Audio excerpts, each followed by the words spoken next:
Pozdrav ekipa, dobrodošli na projekt Cars Tuning. Danas snimamo video o mapiranju. Taj video dosta vas zanima vas šta je stage 1, šta je stage 2, šta je stage 3, šta je stage 4. Da li je mapiranje štetno, da li je pametno mapirati motore sa velikim kilometrima i ta neka pitanja ćemo danas otkriti, kao i detaljan proces mapiranja. Evo iza mene imamo jedan zanimljiv automobil, jako popularan na našim prostorima, u pitanju F30 serija od mog jednog dobrog prijatelja, i zato smo mogli iskoristiti to da snimimo detaljno, jer opet automobil da prikažemo koji je jako zanimljiv u jednom izdanju koje vas zanima. Automobil je bio stok komplet izvani, automobil je dosta uloženo, dosta je promijenjeno, stvarno zanimljiv model, naknadnom dodanom M paketu, i danas je moj prijatelj odlučio iskoristiti akciju Auto Jukić i projekt Cars Tuning akciju za Stage 1. Kao što znate, ta akcija i dalje traje, znači imate Stage 1 po jako povoljnim cijenama, i ko ne zna dosta na Instagramu ili po Faceu može se svakako javiti, koga zanima kontaktirati.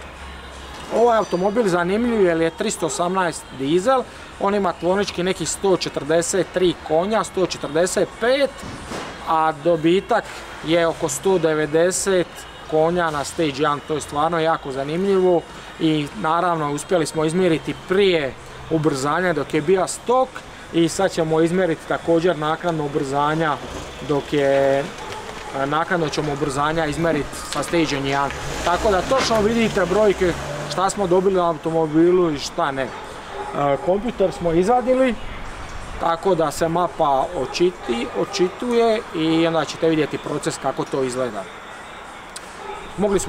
Rekao sam da smo prije izmjerili brojke jer smo prije 2 dana smo pokušali mapirati, i onda je nažalost kompjuter laptop priknio, pa smo došli opet samo da se mapa učita, pa tako smo mogli imati brojke prije i poslije. Ništa, idemo sad na proces mapiranja. Jako zanimljiv dio ovog automobila je stražnji kraj, gdje imamo od upgrade-a zadnji lip, LC svjetla aftermarket i ispusi po uzoru 335 dizela. Danas ćete vidjeti isto novog sponzora, u pitanju je Carli, gdje ćemo ubaciti jedan video zašto vam je Carli dobar i koje mogućnosti dobivate sa Carlijem. To je jedan OBD koji vam očitava sve greške i možete s njime skrivene modifikacije na automobilu otvarati, tako da je stvarno jako dobar, što ćete sad vidjeti u detaljnom videu. Evo ekipe, vrijeme je za današnjeg sponzora videa, u pitanju je Carli. Carli nam služi kao jedna dijagnostika za svu vrstu automobila ili većinu automobila, znači za sve marke na tržištu. On je jednostavan, tako da ga ubacite u OBD priključak koji vidite da kod ovog 7R Golfa je ovamo ispod, i morate se spojiti na mobitel. Znači OBD vozila većinom imaju 99. godište pa naprijed. Naravno moramo dati kontakt na ERU i spojiti se na aplikaciju da vidite šta sve možete raditi s Carlijom. Ništa, kad ste ukopčali Carli, onda morate dati kontakt, i sljedeća vam je stavka aplikacija Carli koja je tu na mobitelu, i povežete se sa konektorom i aplikacijom i Carlijem. I šta je sad? Ja sam već našao ovaj automobil jer sam imao malo vremena da ne gubimo puno vremena, a kad želite naći morate imati točne podatke od godište automobila, marka vozila, jer vam automobil benzin ili dizel, jer tako će vam onda oni prepoznati što brže da bude točniji. Evo sad pogledajte na primjer, ovaj automobil ima, Carli nam pokazuje 159.859 km, kao što možete vidjeti točno je i na satu isto tako. Inače on je super za otkrivanje vraćene kilometraže, to dosta funkcionira. Carli teško možete zeznuti i on vam prepozna, javi vam grešku ako je slučajno vraćena kilometraža. Ovaj automobil ima neke sitne greškice, tu idete na dijagnostiku, stisnete dijagnostiku, evo sad vam tu javlja jednu grešku oko motora, tu ima problem sa usisnom granom, neki senzor, to Jerko sigurno bolje zna detaljno, ali nećemo njega gnjavi s time, kočnice, kontroler distance, znači ima negdje sa strujom, gubi malo struje Evo još električnih greškica, tako da tu vam možete vidjeti dijagnostiku od automobila. Još jedna stavka što je jako zanimljiva je kodiranje. Znači vi možete automobil kad je novi dolazi u full opremi, a neki ne dolazi u full opremi, pa vi možete onda, kako su oni većinom pripremljeni za tu full opremu, vi možete otkrivati neke stavke koje niste međuvremenu nadoplatili kad ste naručili automobil. Evo ga, sad možete se spojiti i sad se on spaja jer sam ga bio spojio, pa ćemo vidjeti koje sve možete funkcije kodirati. Evo pogledajte kako ide proces. Ide u 3 stavke, prvo automobil, moramo biti Bluetooth uključen. Evo ga još, ovo je sad završna faza. Eto ga. I onda idete, sad vidite dijagnostiku smo vidjeli, idemo kodiranje, continue. I sad on traži koji su vam sve mogućnosti. To evo ga vidite već se napunilo. Evo sad pogledajte, točno vam tu piše, znači imate kočena svjetla kočnica, koliko hoćete osvjetljenje unutrašnjosti, ulazak komforni, znači bez ključa, ova svjetla za dolazak doma kad izgasite auto, koliko će vam još ostati raditi, svjetla u zavojima, motor, start stop, znači klima, stvarno nema šta nema, na primjera ova mi se čini najzanimljivija. I onda idete opet, sad on opet učita, evo ga. Evo pogledajte sad šta ima. Daytime running light, isključeno je ovamo, naravno ovo nije naš automobil pa nećemo sad igrati sa vlasniku. Evo pogledajte šta sve imate. Komfortni ulazak, comfort close, za kišu, ovo je upaljeno, sklapanje ovih retrovizora upaljeno. Evo pogledajte koliko ima žmigavci, koliko, pa svjetlost žmigavca, znači nema šta nema. Evo ekipa, mogli ste vidjeti koje sve karakteristike Carli ima, znači OBD dijagnostika za automobile od 2001. pa nadalje. Ako vas zanima cijena samog uređaja Carli je 65 eura i na to morate platiti pretplatu, znači da budu vam dostupne te aktivnosti i da možete uključavati, zaključavati, dijagnostiku vršiti, znači to su te skrivene radnje koje koštaju 20 eura pa nadalje, ovisi o modelu i marki automobila. Ništa, to bi bilo to i nadam se da ste zadovoljni s Carlijem. Evo ekipa, sad ćemo vam snimiti detaljno postupak mapiranja, ispričat ćemo koji su vam uređaji bitni i kako proces ide. Evo što vam treba, bez laptopa nema ništa i što je bitno uređaj, alat preko kojeg vršimo mapiranje. Danas, kao što ste mogli vidjeti, na mapiranju imamo jedan zanimljiv model, jako popularan u BMW-a, F30, najpopularnija serija, jedan predivan primjerak od mog prijatelja.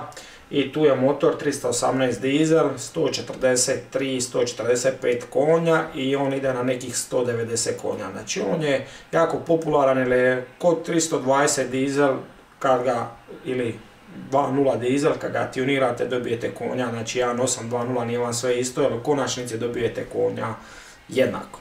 Tako da krećemo, znači treba vam uređaj, vamo Auto Jukić najčešće koristimo Flex Magic, on je jedan od najboljih uređaja iz razloga toga što pokriva skoro 90% marke automobila. Kao što možete vidjeti, ovo su jedni od automobila koje pokriva, a pogledajte, stranica ima 7 stranica, evo samo da ga scrollam, copadiću scrollam, evo samo će mi, evo pogledajte 7 stranica ima, evo otvarat ćemo redom da vidite šta sve može, čak se bageri mogu tunirati, tako ako ko ima bagera da slobodno dođe na tuning.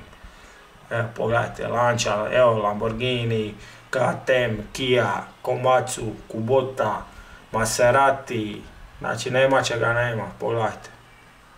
Mazda, Mitsubishi, znači stvarno, zato taj uređaj se koristi. Cijena tog uređaja je cca nekih 6000 eura, naravno trebate platiti tu i licencu za mapiranje, znači to je cifra koja se penje još više. ali eto nećemo sad o tim ciframa detaljno, ali eto da znate da to nije jeftino i da neko ne misli da to svak radi i da su to cijene džabe. Sad ćemo ići na fazu kako izgleda mapiranje, znači prvo smo skinuli kompjuter od BMW-a, znači imate dvije opcije kod mapiranja putem OBD-a i Bench Mode. Ovaj sad koji mi trenutno radimo je Bench Mode, znači gdje smo kompjuter izvadili i to je u suštini, obe su opcije jednake, sigurne, samo je kod nekih modela koji su češće na mapiranju i češće koriste OBD jednostavniji, a za ovaj BMW Keyless Go i neke još dodaci pa smo se odlučili putem Bench Moda. Krećemo sad s našim BMW-om, znači vi vidite tražilicu, kliknemo na BMW i onda upišemo u tražilicu, točno možete pisati konje, oznaku motora ili model kako vam je najlakše. Mi smo išli, pošto ima dosta oznaka, išli smo oznaku motora i F30 i sad nam je izbacilo F33 serija od 2010. do 2016. godine kao godište automobila i oznaka konja 143. I sad na to kliknemo i sad imamo opcije, kao što možete vidjeti ovamo na lijevoj strani vam je za mjenjač, tuning, reprogram mjenjača, a na desnoj strani je za kompjuter, znači EQ, i imate opciju, vidite, OBD ili Bench. Kao što smo mi rekli, mi danas radimo opciju putem Bencha, Flex Magic, i idemo na Bench, kliknemo Bench i sad otvara. Najbitniji dio ovog mapiranja, svaki kompjuter je poseban za sebe i klikom ovamo na ovu šemu dobijete koji konektor ide u koji utor i gdje se stavlja. Sad da mi detaljno ne pričamo šta znači po brojima 1, 2 i zašto ide baš tu u koju rupu, mogli bi slobodno danima o tome pričat i zato to rade Jerko i njegov brat koji se bave time i sad nema smisla da vas mi sad davimo i pričamo zašto ide ovo točno konektor ovaj vamo, zašto ovo ide tu, nego iz razloga toga imate šemu koju dobijete gdje možete točno vidjeti gdje šta ide i tako spajate kompjuter i Flex Magic. I takve stvari, to je najbitnija stavka kod mapiranja da se ne bi šta desilo. I kad smo sve pregledali još jedanput da je sve u redu spojeno po šemi koju ste mogli vidjeti prije, onda stisnemo Connect, samo sekundu, stisnemo Connect i krene iščitavanje mape. I sad moramo sačekati, pogledajte, vidite kako radi uređaj, kako on nju iščitava. I sad evo vidite, tu se lagano krenu prikaziva stavke i ništa, sad moramo sačekati u miru da se mapa iščita.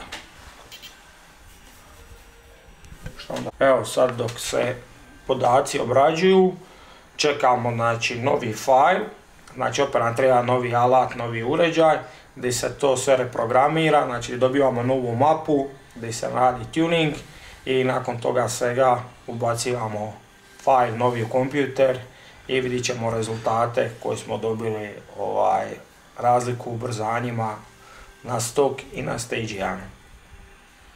Evo ga, sad smo iščitali podatke, sad ćemo sejvat datoteku i kao što ste, to izgleda kao jedna obična datoteka, evo pogledajte, ali tu su jako bitni podaci koji idu na dodatnu, kao što smo rekli, obradu, reprogram i ide na tuniranje i to je najbitnije, dobiva se nova mapa koja će skoro stići. Vraćamo kompjuter nazad, mapa je stigla, mapa je spremna, pa ćemo vidjeti rezultate uskoro. Evo ga, prvo panjenje na novoj mapi. Da, šta je greškica? Nema ništa.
Evo ga ekipa, testiranje je završilo. Stvarno predivan primjerak 318 dizela koji sad ima performanse u rangu 320 dizela i sad ćemo prokomentirati završne brojke. Čisto smo snimali Dragon da vidite ubrzanja prije i poslije. Tako da ćete sve imati crno na bilo. Evo sad ćemo ekipa prokomentirati malo brojke. Dragi uređaj je bio spojen kao što možete vidjeti. Znači brojke su vam sad, imali smo priliku snimiti na stok i na Stage 1 mapi. Krenit ćemo, ja sam na Dragiju napravio custom mod, jer nažalost možete vjerovati da ovaj pravac nije dovoljan da BMW tu ide 200 na sat, a ne možemo ići na autoput, nemamo vremena, tako da stok nije uspio vamo na ovoj površini uhvatiti 200, pa sam morao napraviti custom mod i sam stavio parametre 80 do 150. Inače tako većinom svi koji mapiraju mjere automobile koji su sporiji jer nema smisla do 200 na sat. Vremena najbolja koji je išao BMW na stok mapi, znači na serijali 80 do 150 je bilo 14,4 sekunde. Sad smo dobili konstantno na Stage 1 mapi 11.2, 11.2, 11.0, 11.1.5, znači dobili smo skoro 3,5 sekunde brži automobil, 80 do 150 samo na sat. Sad ćemo ići od 0 do 100, moramo naglasiti da je ovo u pitanju manualni mijenjač. Od 0 do 100 na stok najbolje vrijeme je bilo 9.42. Na novoj mapi je cijelo vrijeme 7.9, 8.0, 8.1, tako da automobil je tu dobija dobitak. I 402 metra, evo može se vlasnik pohvaliti, moj prijatelj, da je uspio ući u klasu 15, najbolje vrijeme na Stage 1 15.4, dok je bio na stok mapi 16.50. Evo, znači svim parametrima ste dobili ubrzanje, automobil sada ima nekih 190 konja, ali ja bih govorim konji su vam nebitni, najbitnija vam je stavka da vi to osjetite, što je vlasnik zadovoljan u vožnji je dobija da je auto življi, da je moment naravno veći, ali kao što sam rekao, najbitnije su stavke dragi gdje vidite stvarno realne brojke ubrzanja. Sad mene pitate, ovo je Stage 1. Zanimljivo se kod ovog automobila da je dolazila opcija sa jačim injektorima gdje je bogatija smjesa goriva i da se ovaj automobil već sa 318 dizelom mogao dignuti kod 320 dizela na Stage 1. Znači mogli smo izvući 220-230 konja da je ima pojačane injektore. Naravno može se staviti blagi upgrade gdje se uložite 200 eura gdje bi ga se moglo mapirati kod 320 dizela i izvući 220-230 konja. Tako smo se malo igrali, krenuli smo sa agresivnijom mapom, a smo vidjeli da smjesa goriva nije dovoljna i onda smo to sve u mapi kasnije riktali da automobil radi savršeno, da nema nikakvih problema. Stage 2 inače kad radite to vam ide downpipe uključeno u to, intercooler i USIS. Stage 3, kod Stage 3 to je već zahtjevniji oblik tuninga, tu vam ide turbo veći, pumpa goriva, idu vam veće dizne injektori i to već zovemo kompleksniji tuning automobila. I Stage 4 to je već ozbiljna priča kad se mora vaditi motor nazad i kovat. Sad ovo što rade Teo i ekipa to je već Stage 4+, jer to idu još veća turba, jako je sve kovano, tako da to da vas ne zamaram. Ja sam htio najviše ovo snimiti da vidite proces kako izgleda mapiranje automobila. Sad da vas pitam da li je štetno, pa gledajte, ja sam na svom svakom automobilu ima Stage 1 i dalje naravno. Jerko ima na privatnom automobilu Stage 1, znači svako od nas ima Stage 1, znači da to ne valja mi to sigurno ne bi radili sebi, a ne vama prodavali prazne priče da vi to napravite. Isto tako, da li može biti neki problem? Od 100 automobila možda na jednom može biti, na primjer serijski, ja sam imao na svom Stage 1 problem sa turbom gdje mi je turbo vrisnio iz razloga toga što su ti motori imali nekvalitetan turbo u startu. Znači znalo se dešava da su original turba na original mapi znali pucati, a ne na Stage 1. Znači to su stvari na koje ne može niko utjecati, ali realno da 99% automobila koji se mapiraju nema nikakvih problema i svakako da se to preporučuje. Dosta ekipe misli da će sad vama to smanjiti potrošnju, ne znam nija kako. Vjerovatno hoće i smanjiva kad se vozite normalno što doliči mapa bolje radi, manje opterećenje, smanjiva se gorivo. Ali kada vi krenete cipa, to vam je dođe sve na isto. Tako nemojte se zamarati sa smanjenjem potrošnjom goriva ali realno da se preporuka svaka, pogotovo automobili od 110-115 konja da idu na 140-150, u globalu dobijete 20 do 25% snage kad mapirate. I naravno, automobile sa velikom kilometražom nije preporučivo mapira, naravno da se mogu, ali po meni to nema smisla, ali ako vi inzistirate, to možete napraviti. Evo ekipa, to je bio ukratko video o mapiranju, vidjeli ste jedan predivan primjerak BMW serije 3 koja je jako popularna za tuning. Kao što možete vidjeti slike mog prijatelja kad je kupio, kad je bio original i šta je napravio od BMW-a, jer ima dosta aftermarket dijelova. I naravno ako želite iskoristiti akciju Auto Jukić Projekt Cars Tuning koja već traje ovih mjesec dana i nastavlja se, možete slobodno da se javi na Instagram, na Face, a možete i nama poslati poruku preko YouTube-a. Stvarno su popusti jako veliki i isplati se svakako iskoristiti tu priliku i mapirati auto, jer znate sami šta je Auto Jukić, koje automobile rade i oni stoji iza toga, tako da se nemate tu šta brinuti. Ništa ekipa, uživajte u videu i ostanite mi lagani. Pozdrav!